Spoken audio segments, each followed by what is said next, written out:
Welcome to All About Capital Campaigns, a podcast that provides fuel for your nonprofit's growth.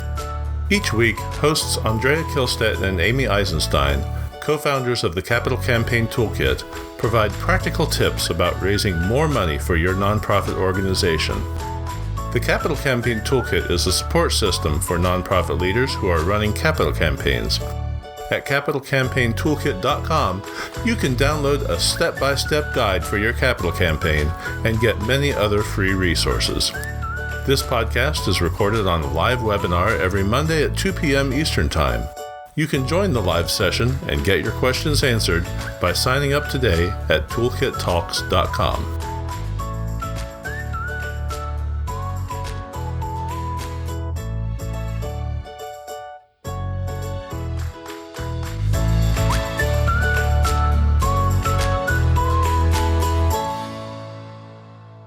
You know, for the last several weeks, we've actually been talking on this topic of capacity building. And we've talked some about campaigns that are not building campaigns, but are capacity building campaigns. We've talked about various topics, and it struck us that one of the ways that campaigns build capacity is that they provide opportunities for you to get to reach out and to get to know people, or get to know people better that you might otherwise not get to know in a normal course of events. Now, let me put a big issue to rest first. So the money for your capital campaign or your capacity campaign, whatever kind of campaign you're doing, is not going to come from some rich person who is out there who has no connection to your institution. Let me just say that flat out. The purpose of this topic is not to tell you that you can get to know Oprah Winfrey, right, in order to get her to give to your campaign. That's simply not going to happen. However, there are a lot of people probably who have significant, or at least some people who have significant capacity. You may know of them, or someone close to your organization may know of them. And your campaign may be a wonderful opportunity or a wonderful time to reach out and become closer to them. So why is this a good time for that? Well, I'll start out with a couple of reasons, and Amy, you may have some more. So first of all, campaigns like this are based on exciting ideas. They're not based on, well, we're just going to do the same thing this year that we did last year.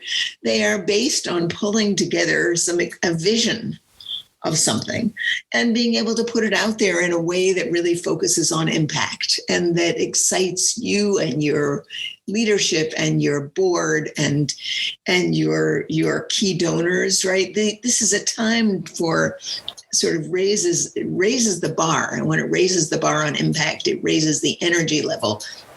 And when it raises the energy level, it gives you an opportunity to reach out to people and a will to reach out to people that you might not already be in close touch with. So that's one reason.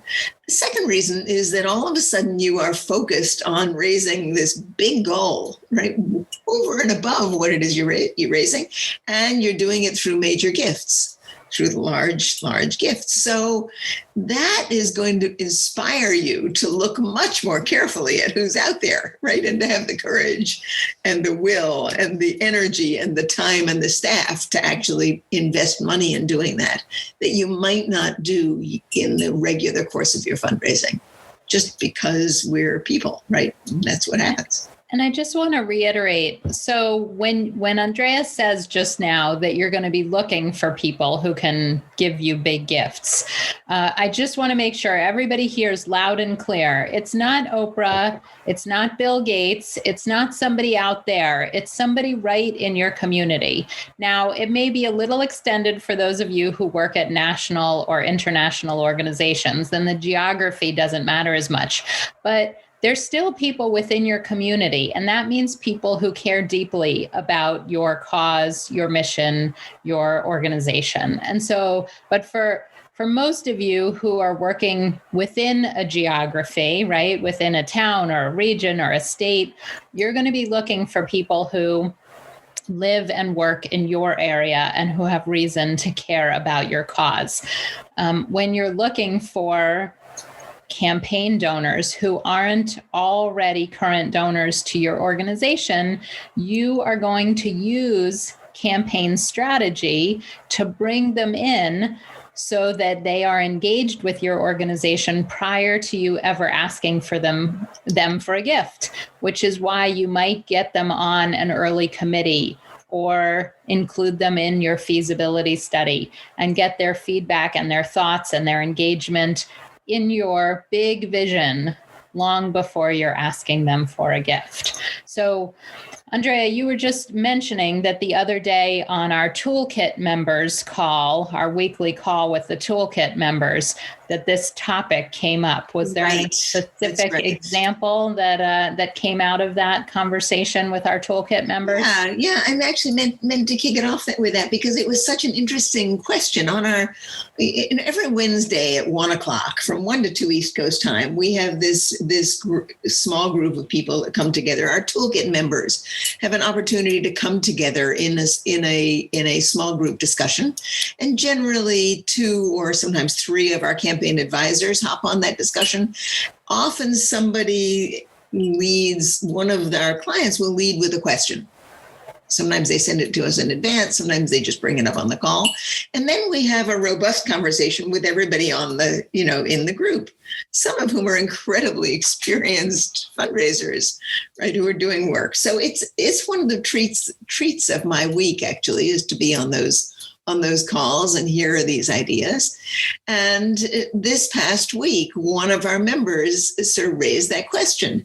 How do I use the campaign to introduce us to large donors who are not currently part of our donor portfolio? That was the question. And it, of course, is a really interesting question. So we put it out, and here are some of the things people said. Our advisors, almost all who were on the call, started out by saying, you have to be careful that you don't think you're going to be getting people that are way out there. But the first thing I would do, they said, is to make a list of some people and run it by your board members. See who already in your organization knows these people and might be willing to navigate an introduction call. Now, why would they do that? Because you're in a campaign? Well, because they're excited about your organization. So they may be willing to reach out a little farther, right? So that was interesting. There were a whole bunch of other ideas, but most of the ones that came in from the perspective of using the campaigns to identify people who have a reason to be interested in your organization, right? To actually spark the idea of looking more carefully at your community to see who might be interested. And then find someone in your organization who has a connection to them, and then facilitate a conversation with your organization. And I think that's the right way to go. I think everybody on that call was really happy to have been on that discussion. Excellent. So somebody's saying in the questions box anonymously, thank you for this. I have been instructed to chase down Mackenzie Scott. And, clearly we knew that was coming. I mean, that's like the obvious next generation person from Oprah to be chasing down. And, so listen, when I've been in a boardroom, when somebody raises, what about Oprah? What about Bill Gates? Now it's going to be, what about Mackenzie Scott? What I do as a consultant, and it's, maybe not quite the same as an insider, but I sit back and I, try and look thoughtful, and I say, wow, that's a really interesting idea. Do you know Mackenzie Scott? And they will say, no. And I'll say, well, do you know anybody who knows Mackenzie Scott? No. Okay. Do we believe that Mackenzie Scott loves our organization, knows about our organization, is connected to our organization? So you can say, you know what? She's not a good prospect for us at this time. We don't have any way of accessing her. We have no reason to believe that she cares about our mission or our cause. and we need to move on. So Lisa, look at that. Lisa got one of her grants, and it was a random, unsolicited, out of the blue. I think most of those grants were random, unsolicited, out of the blue. And Lisa, as you well know, there was nothing you could have done to bring that grant in, right? They did a whole lot of research about who to give these things to, and it had nothing to do with what you did or didn't do in terms of reaching out to her, right? And that's the problem with these Mackenzie Scott grants, as amazing as they are, is now we have a whole generation of board members who think that gifts fall from the sky. Right. And unfortunately, that is simply not the case. 1 in 100 million gifts fall from the sky. But I want to point out that what she did was a ton of research on organizations that had best practices, that had strong staff in place, that had strong programs. So, it wasn't just willy-nilly any organization. So those are things that you can actually work on strengthening, making sure that you have top-notch staff, making sure that you have systems and infrastructure. Because you can ask the board, if Mackenzie Scott came and looked at our organization, would we have passed the test? Right. Because there were tons and tons of organizations that they looked at that didn't get grants. So anyways, so in terms of things that you can do and not do to try and encourage and increase your chances of getting big gifts is to make sure that you have those programs and policies and infrastructure and staff in place so that when those big gifts do come, donors do come to look at your organization, that they're impressed. Amy, I'm interested in, I don't want to discuss it on this call, but I'm just interested in watching what happens to the organizations that got the Mackenzie Scott grants, because I think it's wonderful. And I think it will take real leadership on the part of those organizations to capitalize those and use them to generate more funding rather than less. Yeah, I mean, I think there are a whole bunch of interesting questions that come from that come from that. So, yes. Amy, we have a number of questions, and remember, all of you, if you want to post a question, Angie, if you can, this is really to you. Take your question and put it in the Q&A box instead of the chat box. The chat box goes by quickly for us. And it's hard for us to keep track of it, but the Q&A box we actually can keep pretty good track of. So if you just post your questions in the Q&A box and we will try to get to them. Let me jump in to Mary's question about sharing more about gift acceptance policies.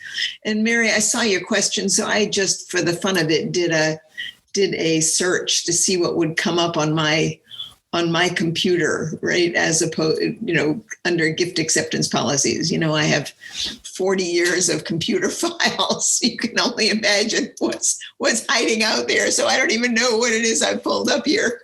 But first of all, you do need gift acceptance policies. Right? You really do. We can start there, right? You need gift acceptance policies, whether you're in a campaign or not. That's funny, Andrea. You searched your computer. I thought you went to Google to search gift acceptance policies.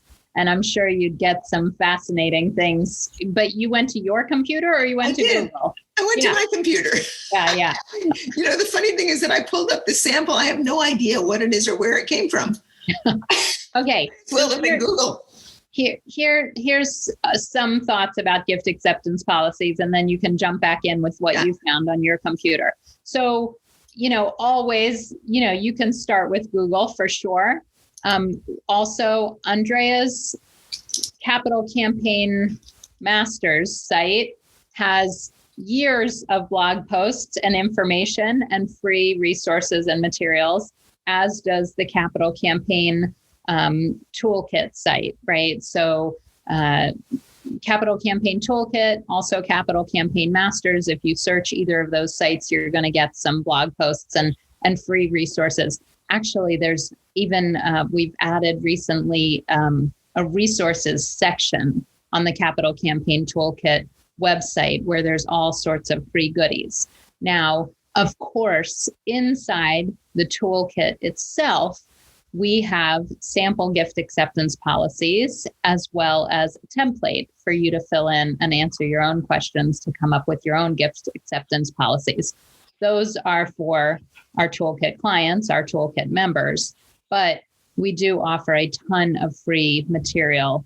And Gary's saying that Case has them if you're a member, probably AFP as well. So anyways, Andrea, what did you find that you wanted to share about gift acceptance policies? There is lots of stuff. I then did a Google search, but let's just clarify what are gift acceptance policies and why do you need them?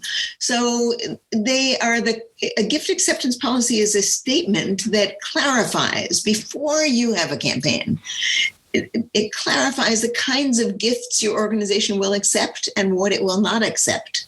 Now that sounds funny, but there are sometimes when donors will want to give you something and they think it's worth a lot and it's going to take you more time, energy, and effort to try to dispose of than the money it would ever bring in.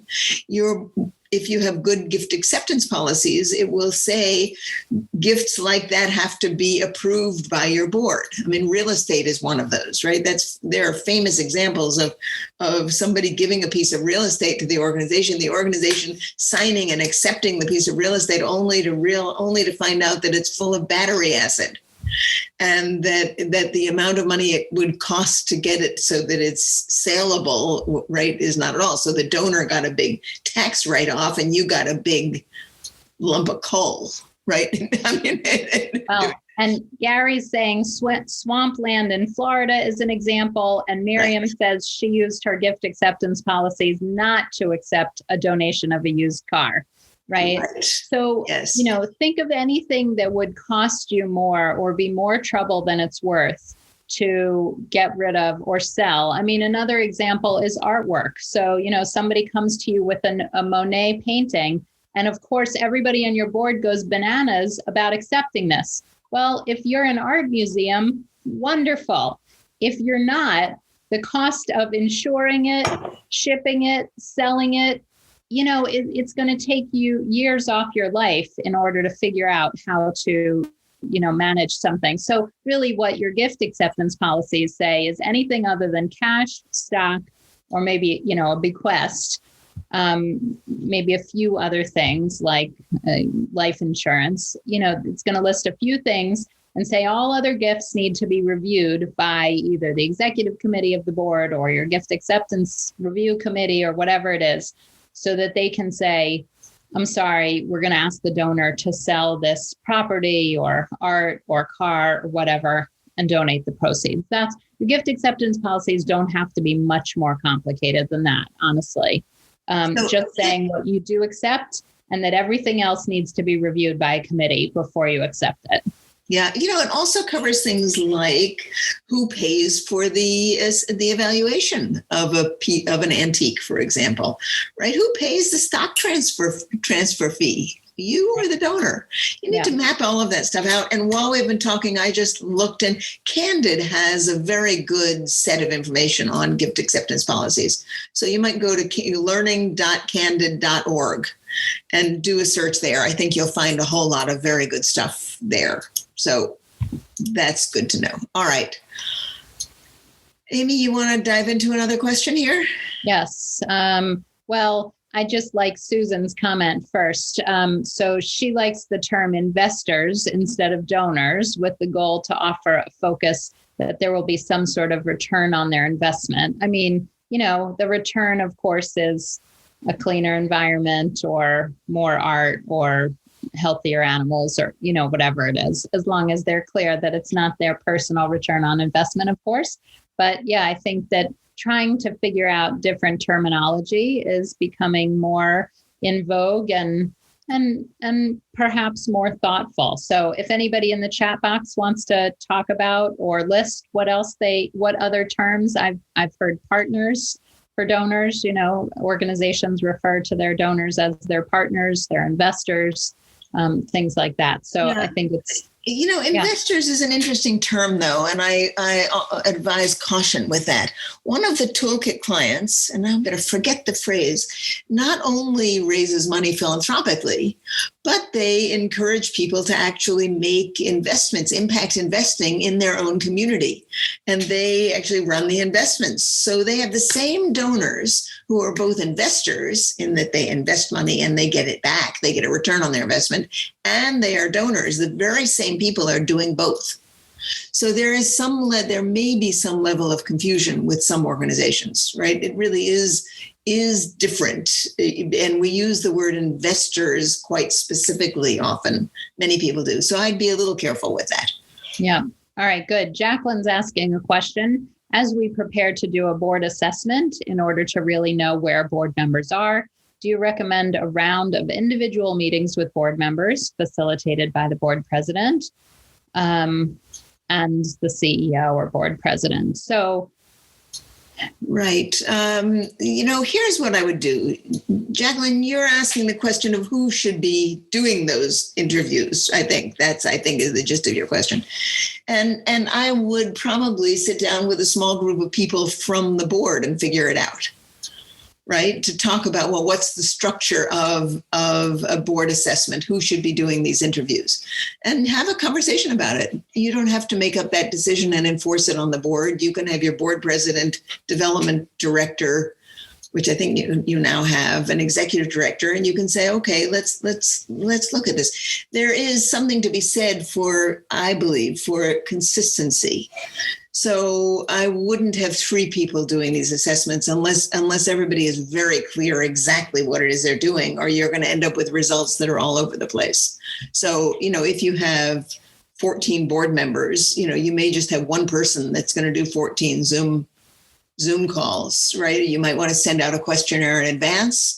Maybe you get your board members to fill out a questionnaire and then discuss it with them on a call. There are a variety of ways to do this, right? I think that would be my inclination often, to have board members do a self-assessment, and then you're just having a conversation about that. If you do it that way and you get it back, then you can actually do a spreadsheet where you show what every board member said, right? You can see where it lands. That's pretty interesting for people. I think Jacqueline actually may be referring to the board self-assessment that we have inside the toolkit. So right. She's getting ready to do that.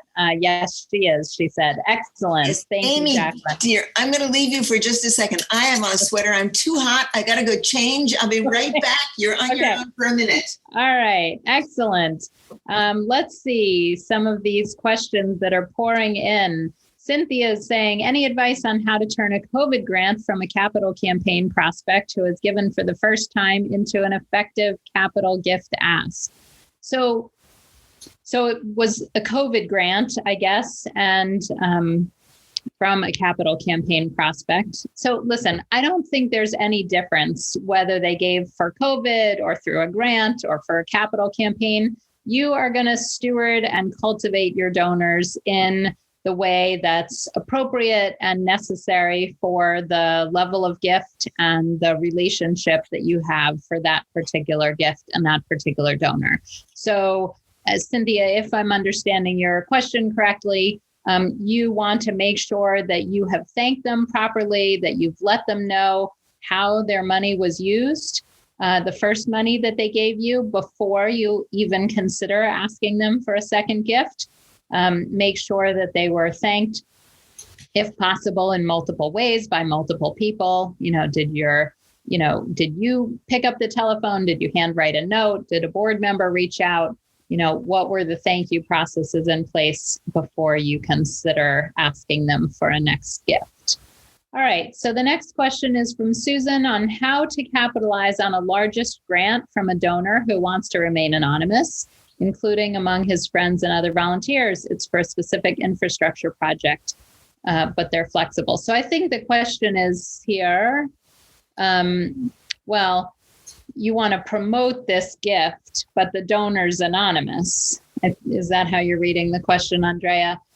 So listen, the only thing I think you can do, or the only thing that comes to mind immediately, and if everybody else has any other ideas, I'd be happy to see them in the chat box, is that you go to the donor and explain why sharing this gift, either one-on-one, maybe with a few of his friends and volunteers, or in a public way, will help leverage other gifts. Now, you may or may not persuade him to not be anonymous, and it may be more palatable for him to share this information one-on-one with 3 or 4 potential donors rather than having his name splashed on the website or in a very public way. So I think that there's degrees of anonymity or sort of low-profile donors versus high-profile donors.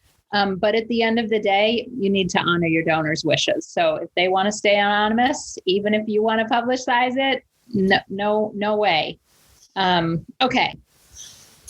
Andrea, have you had a chance to look at any other questions? Well, Chuck Wolf has asked a question about the Sandler Group and some kind of a continuous systemic process to cultivate large donors. I just don't know anything about it. Does anybody else know about the Sandler Group and what the process is for continuing cultivation of large donors?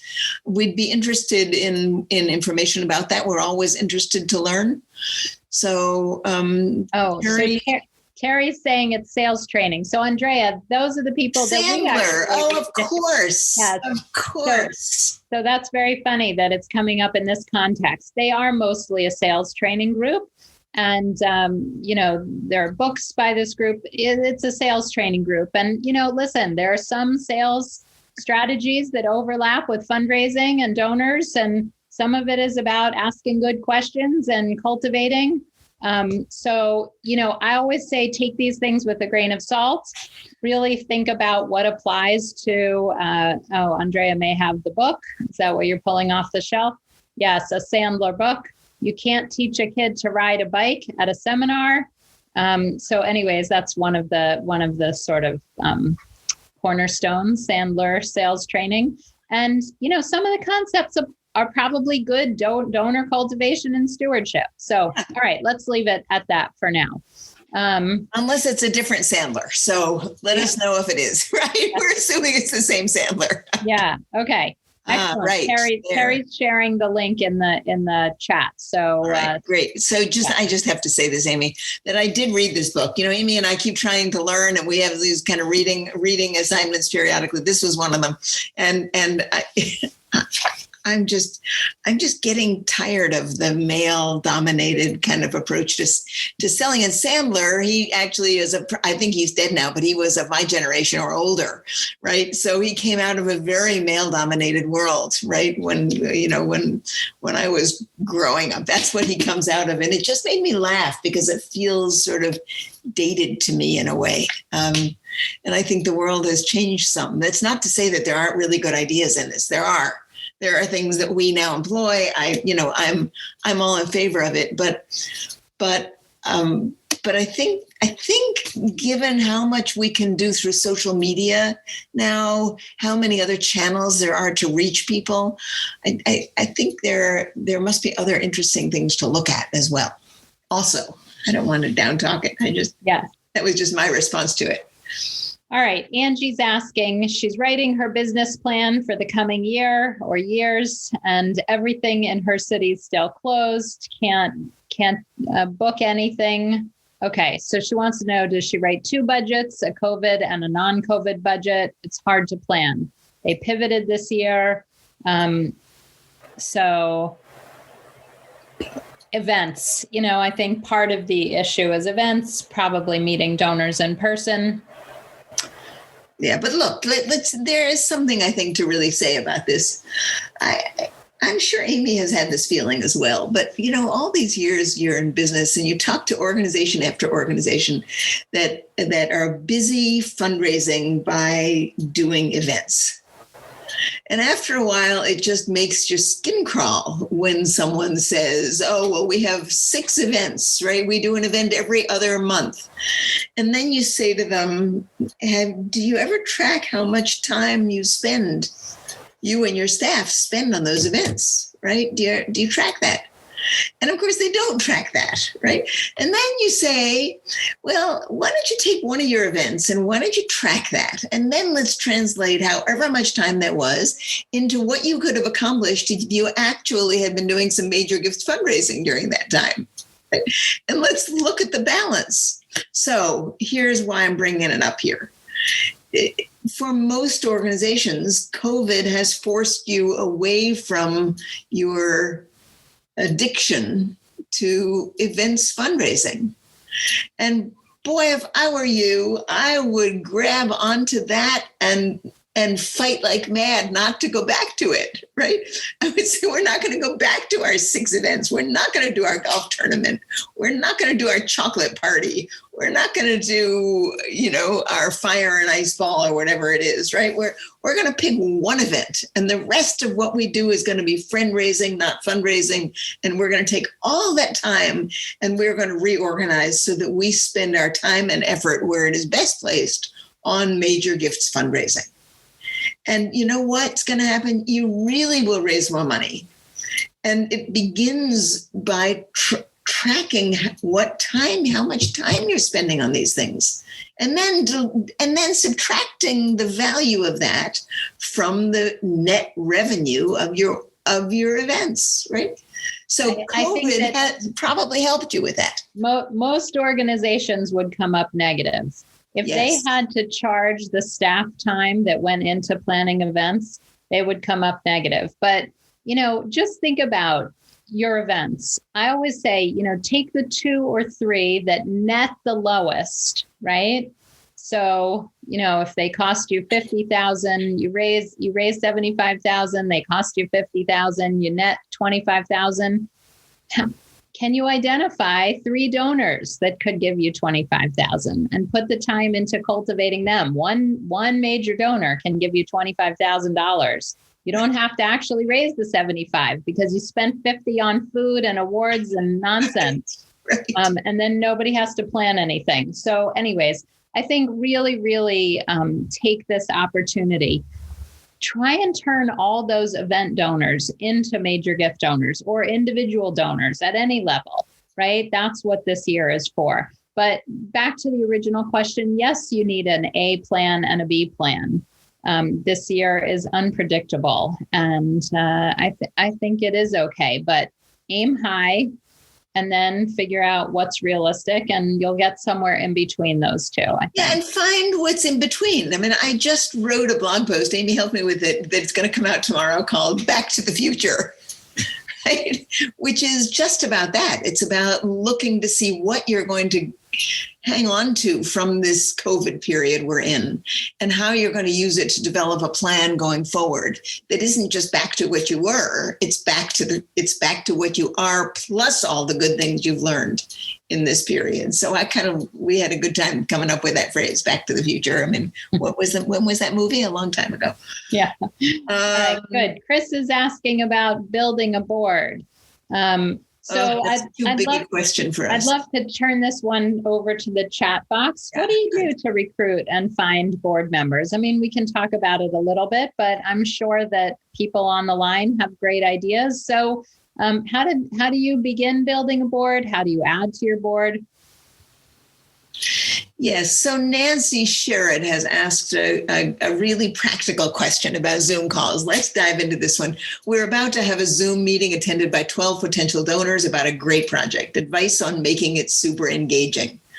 All right. Here are just some things off the top of my head. One of the things I've learned about every meeting, any meeting you have, is that what happens in the first 2 minutes of the meeting colors and sets the tone for the rest of your meeting. Now, if you want an engaging meeting, Zoom meeting or otherwise, you have to start by getting everyone to talk, right? You have to start by going around all 12. So you're not going to start this meeting by saying, we are here to tell you about our wonderful project, and now here are some slides, and go all the way to the end and say, now, does anybody have anything to say?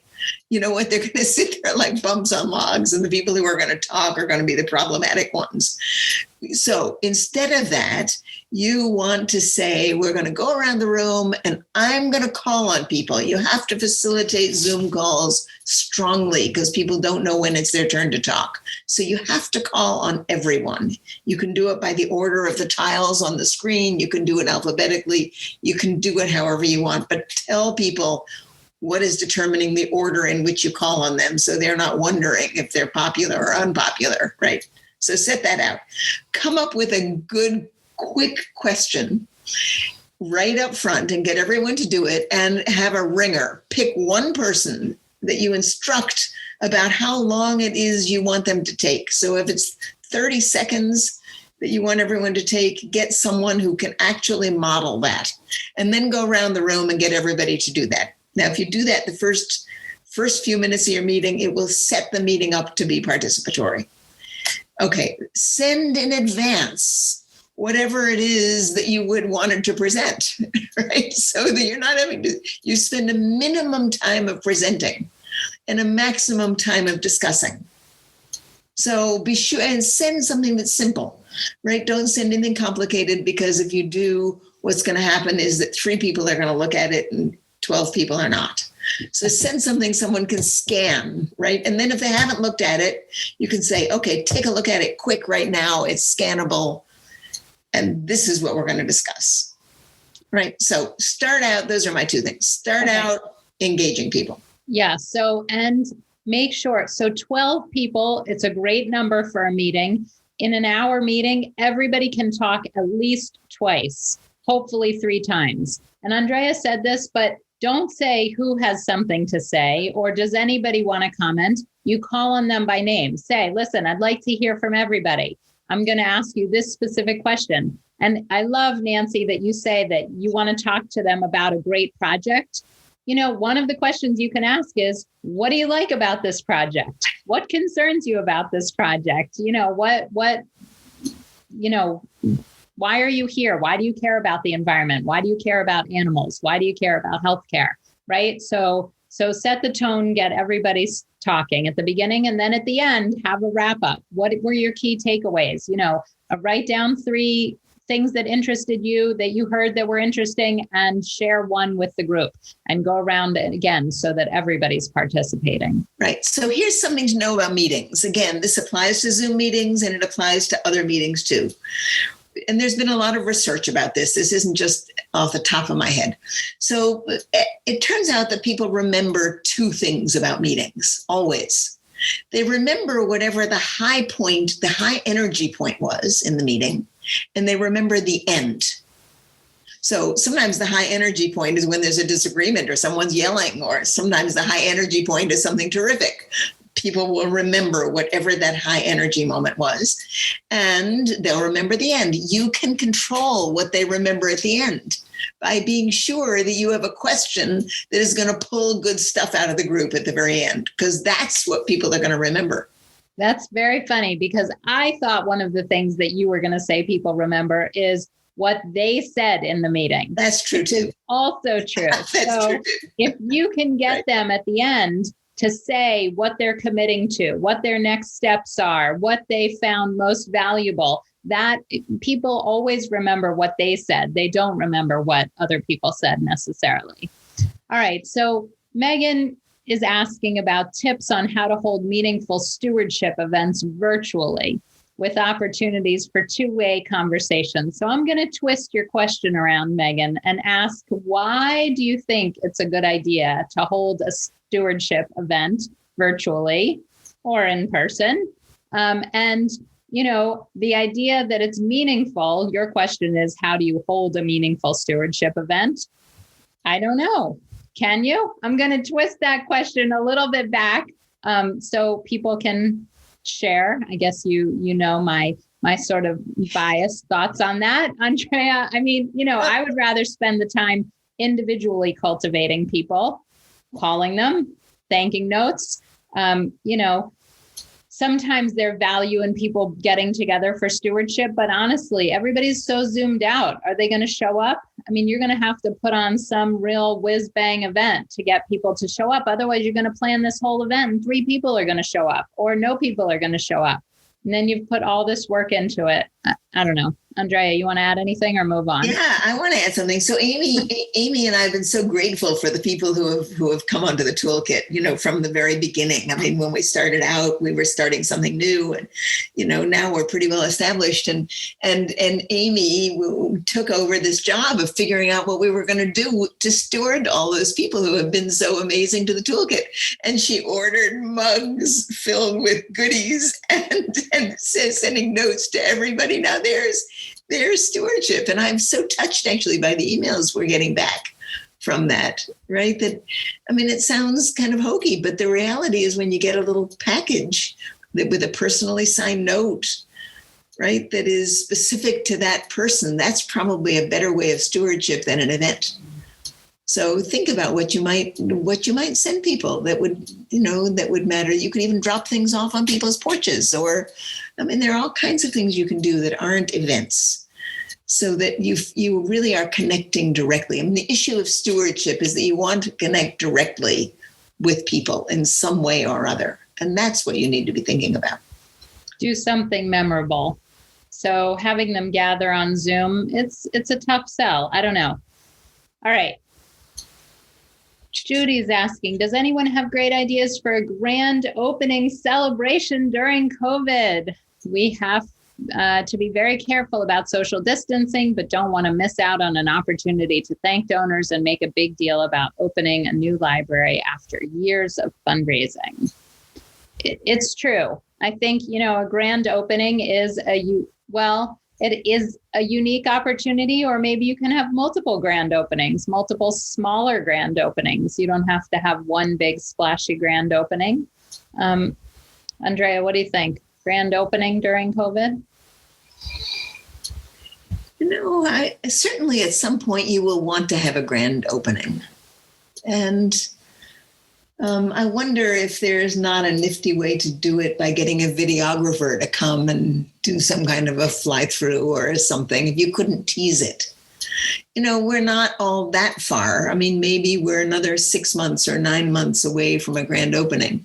So, maybe you can tease it, but put it off until it becomes something that's really worth celebrating about. I mean, I had to laugh yesterday. It goes back to the Super Bowl. So my husband, Tico, turned on the Super Bowl and he said, wow, there are a lot of people in the Super Bowl. Of course, it turns out there weren't a lot of people in the Super Bowl. There were cardboard cutouts of a lot of people in the Super Bowl. I thought to myself, all right, that probably works for television, but it won't work for your grand opening event, right? All right. So listen, for those of you that are posting all these amazing good ideas, please make sure to share them with panelists and attendees, because some of you are posting for your colleagues to see, but only Andrea and I can see them. Somebody's suggesting a grand opening with masks. Of course, these days you would do a grand opening with masks. For your top 20 donors, do individual back of the house private tours for a grand opening. So, until you can do your community-wide big bash grand opening, hopefully in the fall, take small tours or individual donors, or do mini groups, make people feel really special. Yeah, I think that really is super, super smart. I mean, just imagine if you had a bunch of your major donors get sick. Yeah, not good. Think about that. Not good. Okay. All right. So Kathy, I see your question about events. I'm sorry, we don't mean to be scaring you. Really, evaluate your events. Keep the ones that are working well. Ditch the rest if you can. Our jobs are to encourage more one-on-one individual gifts and more campaign style type fundraising. We know that small and mid-sized organizations are very heavily reliant on events.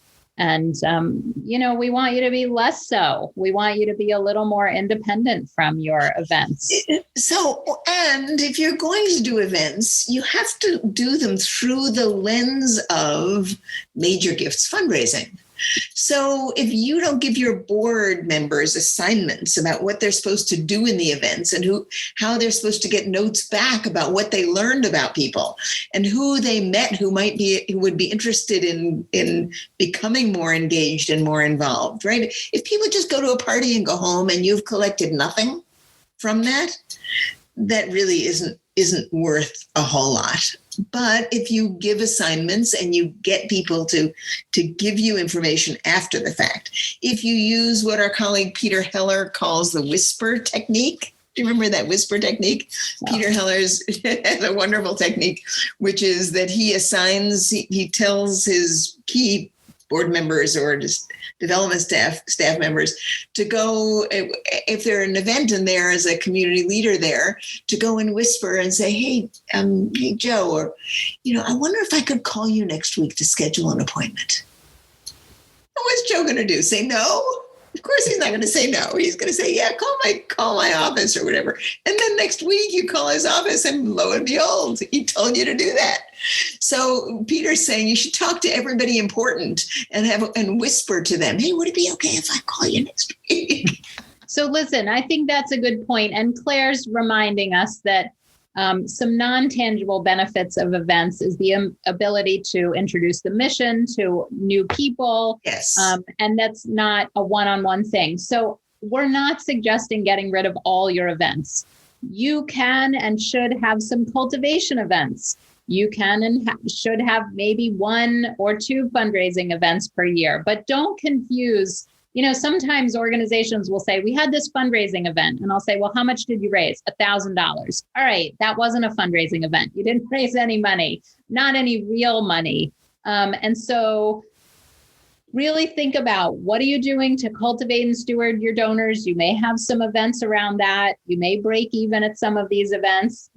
Maybe the real fundraising starts after the events. That's what Andrea is talking about, when you connect with the people who showed up for your events. So, they may pay $50 or $100 to come have dinner. That's just covering your costs. That's not a fundraising event. That's okay to show the community what you're doing, to invite people in. But if you're not following up with those people, as Andrea is talking about in terms of whispering, then you're really missing out on the real fundraising happens after the event. Before the event, actually, with sponsorship and other things, and after the event.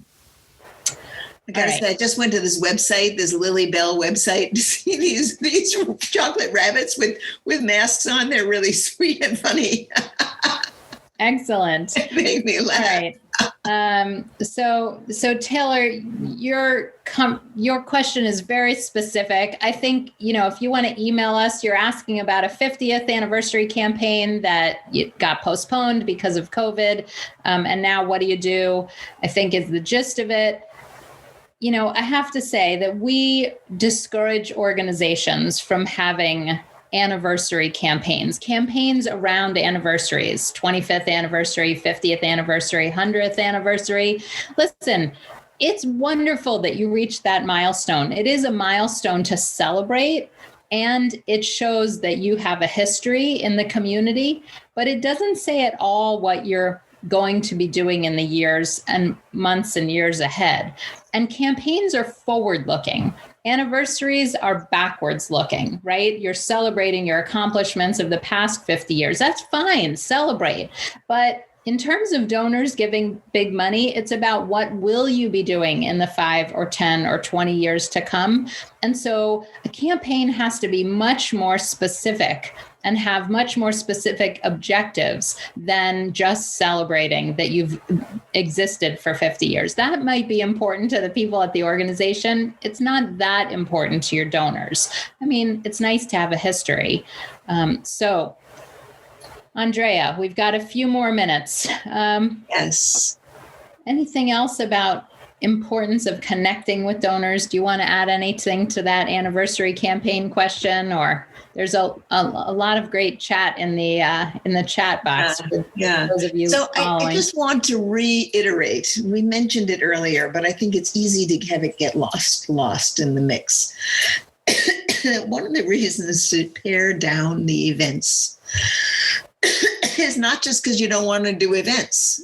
It's because the time you spend doing events can be better spent in other activities. It's what's called the opportunity cost, right? Events have an opportunity cost which is what you might be doing if you weren't doing events.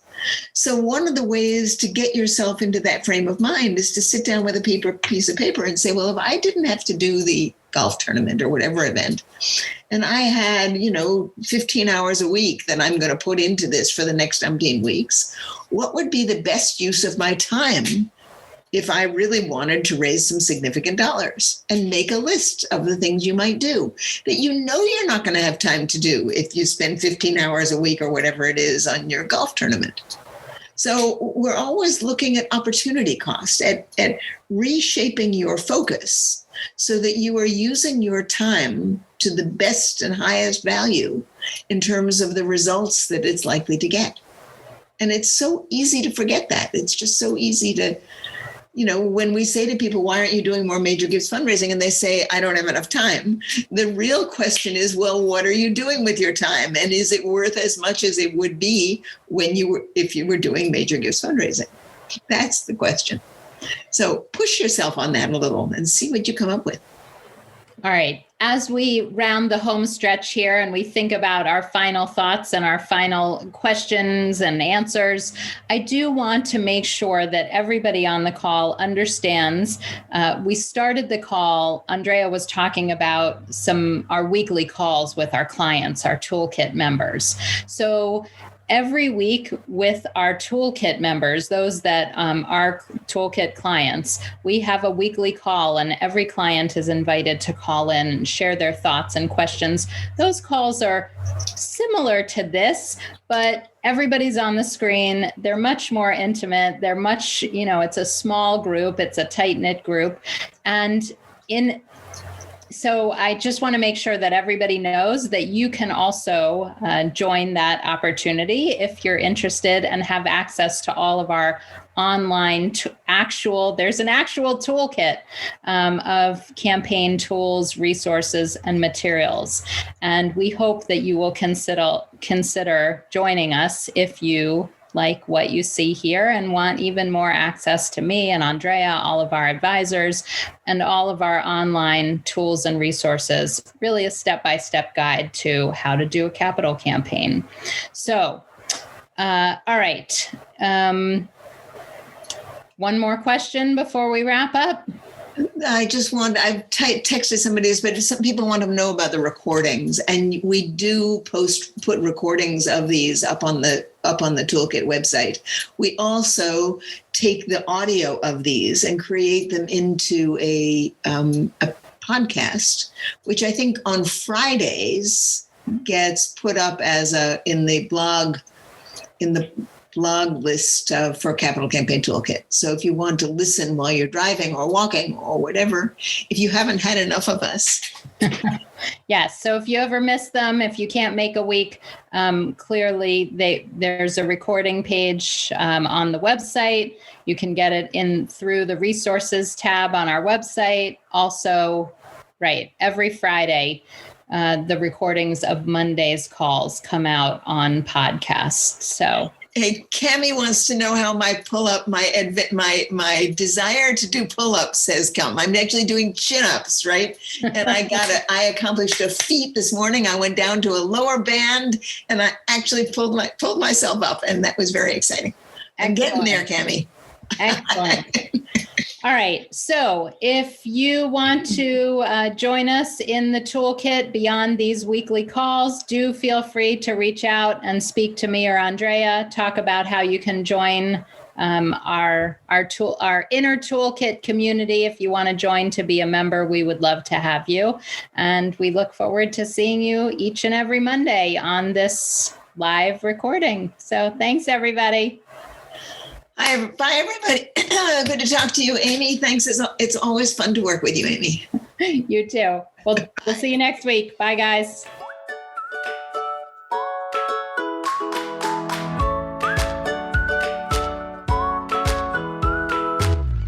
Thanks for joining Amy and Andrea for today's All About Capital Campaigns. To learn more about them and their work together, go to capitalcampaigntoolkit.com.